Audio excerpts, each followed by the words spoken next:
Indra Info News Update.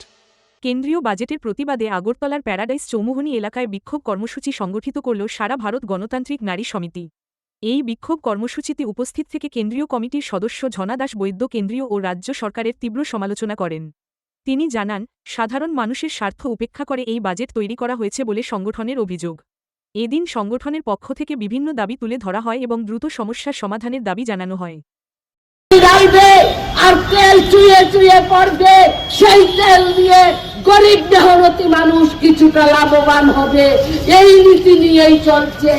না হলে পরে আজকে বর্তমান ভারতবর্ষের মধ্যে যে বেকারদের যে অবস্থা, কর্মসংস্থান নেই, শ্রমিকদের কাজের সেখানে গ্যারান্টি নেই, কৃষকরা সেখানে আত্মহত্যা করতে বাধ্য হচ্ছে, নারীদের কাজের সেখানে অসংগঠিত ক্ষেত্রে কাজ করতে গিয়ে নারীরা সেখানে যৌন নির্যাতন হচ্ছে। আজকে বিদ্যাজ্যোতি নামে শিক্ষা ব্যবস্থাকে বেহাল করে দিয়েছে গোটা দেশের মধ্যে, এবং আমরা লক্ষ্য করছি যে গোটা দেশের মধ্যে যখন এই অবস্থা, তখন এই অংশের মানুষের স্বার্থে সেখানে বাজেট পেশ করার একটা সাহস দেখাতে পারবে না মোদী সরকারের অর্থমন্ত্রী মাননীয় নির্মলা সীতারমণ। এই সাহস দেখাতে পারল না, অথচ তাদের নেতা মন্ত্রীরা বলছেন যে তারা জনগণের স্বার্থে কাজ করেন, সুশাসন করছেন। এবং আমাদের রাজ্যের ক্ষেত্রেও আমরা দেখছি আজকে আমাদের যে রাজ্যগুলি, উত্তর পূর্বাঞ্চলের রাজ্যগুলি, যে রেখা প্রকল্প ছিল যেটাকে আজকে পরিবর্তন করছে, এই প্রকল্পেও 60% এবং 40% করেছে, যেটা জনবিরোধী বাজেট। এতদিন পর্যন্ত 75% দিতেন কেন্দ্রীয় সরকার, 25% বহন করতেন রাজ্য সরকার। আজকে এই বাজেটে বলছে 125 দিনের কাজ দেবেন, অথচ অর্থ বরাদ্দর ক্ষেত্রে রাজ্যের উপরে বোঝা চাপিয়ে দিতে চাইছে। এই বিষয়গুলো আজকে যারা তথ্যবিত্ত মহল, তারা সেখানে মূল্যায়ন করে বলছে এতে করে রেগার কাজ বন্ধ হয়ে যাবে, রেগার কাজ চলতে পারে না। যেখানে 2018 সালের আগে ত্রিপুরা রাজ্যে 90 দিনের রেগার কাজ হতো, আজকে এই রেগার কাজ 20 থেকে 25 দিনের হচ্ছে। চমকপ্রদ নাম পরিবর্তন করতে চাইছে কেন্দ্রীয় সরকার। জি নাম দিচ্ছে প্রকল্প, 125 দিন মানুষকে বোকা বানানোর চেষ্টা করছে, অথচ এইটার সম্পর্কে কোন ধরনের সেখানে জনগণের জন্য কোন ধরনের অর্থ বরাদ্দ নেই। এটা 25 দিনও আগামী দিনে কাজ হবে না। কাজেই বন্ধু, আজকে শিক্ষা মহল বলুন, কর্মসংস্থান বলুন, শ্রমিকদের স্বার্থ বলুন, আদিবাসীদের স্বার্থ বলুন, তফসিলদের স্বার্থ বলুন, সমস্ত ফ্যাক্টর আজকে আক্রান্ত। এর থেকে বেরিয়ে আসার জন্য কোন নতুন দিশা দেখাতে পারেনি মোদী সরকার। একটা সেখানে গরিব মানুষের স্বার্থের বিরুদ্ধে কর্পোরেটদের 100% স্বার্থ রক্ষা করার একটা বাজেট পেশ করেছে। তাই এই বাজেট আমরা মানছি না, মানব না। এই বাজেটের বিরুদ্ধে আমরা লড়াই সংগ্রাম করে যাব এবং কেন্দ্রীয় সরকারকে বলবো তাকে সংবিধান ফিরানোর জন্য এটাকে কিভাবে আরো পরিবর্তন করে, সংশোধন করে জনগণের স্বার্থে যাতে করা যায়, আগামী দিনে সেইভাবে চিন্তা ভাবনা করবেন। সারা দেশের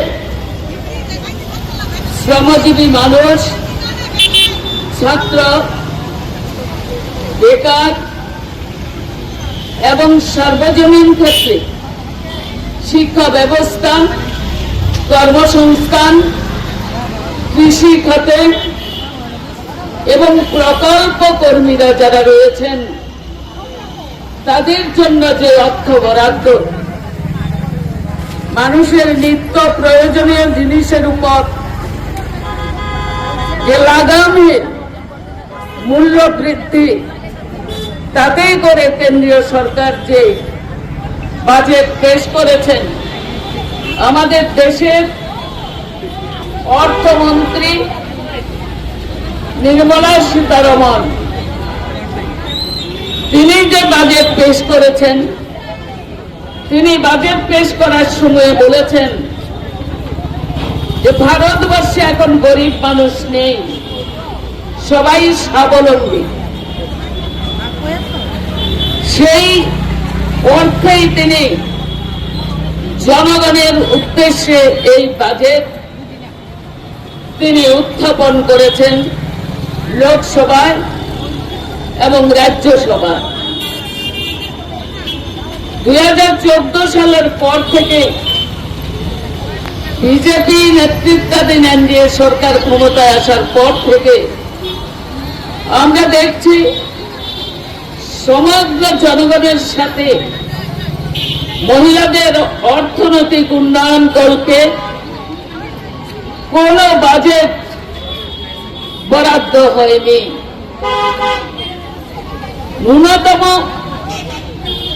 রেগার কাজে সামান্যতম অর্থ বরাদ্দ করেছেন, সেখানে কতদিনের কাজ করাবেন, কতদিন কাজ হবে? 100 দিনের জায়গায় জনগণের দাবি, শ্রমজীবী মানুষের দাবি যে অন্তত 200 দিনের কাজ শ্রমজীবী অংশের মানুষকে দেওয়া হোক। বামপন্থীরা বরাবর দাবি করে আসছে। আমরা সারা ভারত গণতান্ত্রিক মহিলা সমিতি গোটা ভারতবর্ষে আমরা বরাবর প্রতিটি বাজেটে আমরা দাবি করে আসছি, বেশিরভাগ মহিলারা রেগার প্রকল্পে তারা কাজ করে থাকেন।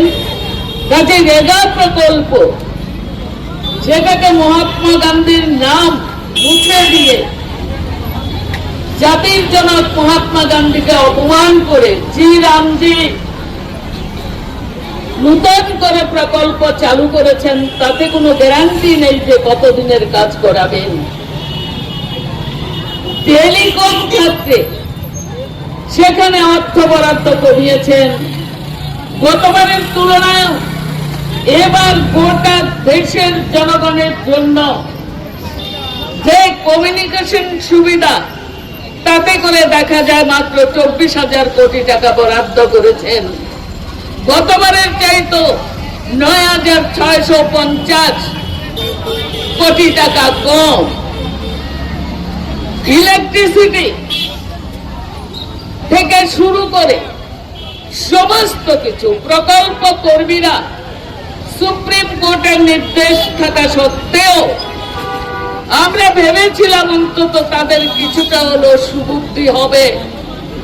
লক্ষ লক্ষ প্রকল্প কর্মী, আশা, অঙ্গনওয়াড়ি, মিড ডে মিল ওয়ার্কার, তাদের জন্য যে বরাদ্দ করার কথা একটা শব্দ এই বাজেটে করা হয়নি, কোনো উল্লেখ করা হয়নি। কথা বলেছেন আয় ও দৈনন্দিন খরচ যেটা বাড়ছে, সেটার ব্যাপারে কোনো কথা নেই। কর্মসংস্থান ও শ্রমজীবী মানুষের গ্রামীণ যে কর্মসূচি, সেখানে কিছু অর্থ বাড়লেও কাজের কোনো গ্যারান্টি নেই।